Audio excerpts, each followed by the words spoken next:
One of my favourite mantras is, if you don't ask, you don't get. And if our copy doesn't ask, then we don't get. Sales copy should have an objective of getting the reader to do something. Place an order, sign up for a webinar, download some information, or contact us. If it doesn't, it isn't selling at all, it's broadcasting. In marketing, this asking is known as a call to action. We sometimes abbreviate it to CTA. And it's got two key benefits. First, it moves people further down the sales funnel. And secondly, it measures the effectiveness of our copywriting. The level of responses, or rather the level of high quality responses we get, the more compelling our copy must have been. A call to action could be a simple coupon in a newspaper advert, but things have become much more interesting now that we market electronically, by email, on the web, or in a blog post. According to social media scientist Dan Zarella, verbs outperform adverbs, adjectives and nouns in eliciting shares on Twitter.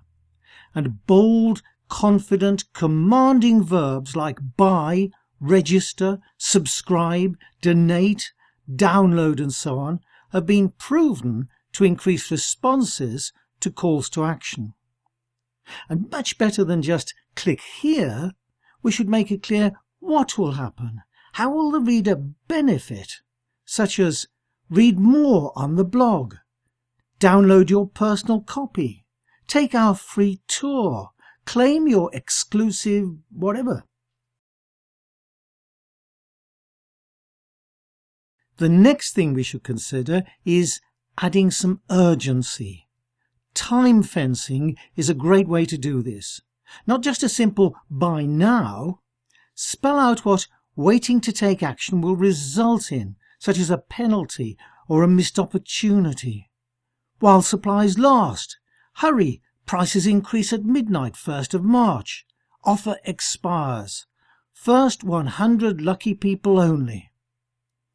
Immediate download is a great call to action too. People like downloads, people like immediacy, and this delivers on both. We also need to remove or reduce the element of risk. Your no obligation 30-day free trial. Remember, you have a no quibble 100% money back guarantee. You've nothing to lose.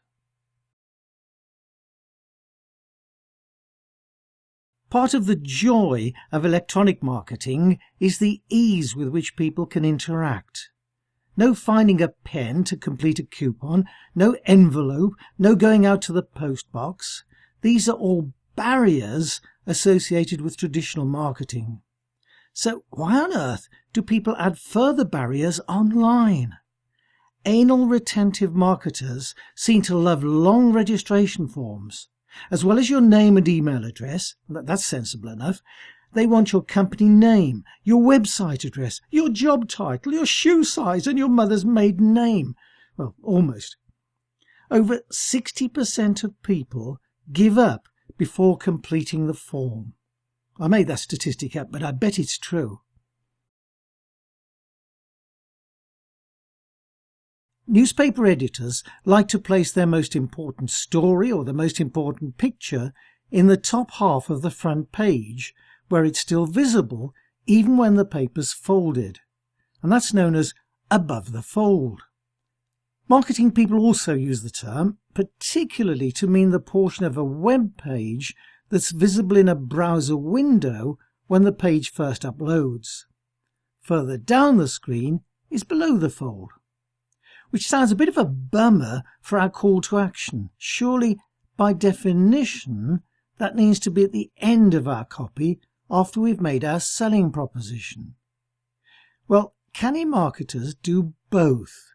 A traditional link or a button at the bottom of the page and a call to action banner at the top, like this. Sounds a bit pushy though, doesn't it, if we work in a very conservative business-to-business environment. Not at all. Here's an example from IBM. And PricewaterhouseCoopers do just exactly the same. And you can't get more corporate than that. A great bonus from electronic marketing is the ability to get almost instant feedback as to how effective our copy's been. I'm sure you're already aware of this, but just in case, let me tell you about electronic direct mail.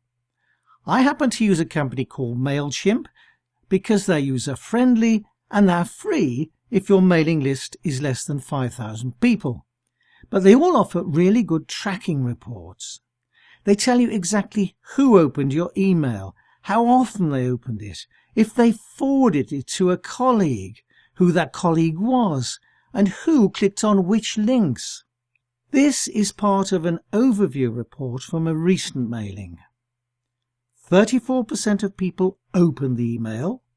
My average when mailing this particular list is 33%, and the industry average is 15%.